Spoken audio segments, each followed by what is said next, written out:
Bir manata gedir, daha nə sərf edir ki, o ilə getməyə. Amma indi 5 manata gəlirəm, bəs eləmir yəni. 10 qəpik düzdür. Deyəndə gözə görünmür, amma valla Qurana hər tərəfli əzilirik.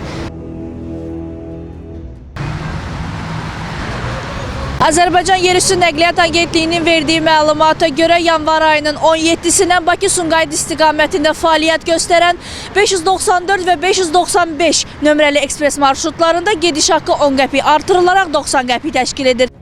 Bir manata gedir, daha nə sərf edir ki, o ilə getməyə. Gündə gedib gəlirlər bu cəmaət. Hardan maaş nə qədər maaş alırlar ki, onu da elə artıra gedirlər. Əlbəttə ki, sərf eləmir. 10 qəpik də artırsa, yəni bizim cibimizə ziyandır. Əvvəl 4 manat da gəlirdim, Bakısı bəs eləyirdi. Amma indi 5 manata gəlirəm, bəs eləmir yəni. 10 qəpik artsa belə, yəni cibimizə böyük ziyan vurur. Mənə sərf eləməsə də mən nə edəcəm, nə edə bilərəm səncə? Çünki bildiyimiz kimi taksilər 1 manata aparır da, yəni ki... Əvvəl var idi.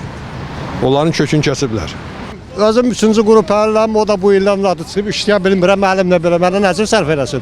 Heç yerdə də işləmirəm. Mənim üçün belə çox da fərqi yoxdur, amma ki qaldırılmasa daha yaxşıdır. Ay xanım, başıma dönüm, heç nə sərf eləmir. Onsuz da pis vəziyyətdəyik. 10 qəpik düzdür. Deyəndə gözə görünmür, amma valla Qurana hər tərəfli əzilirik. Kimə deyək dərdimizi?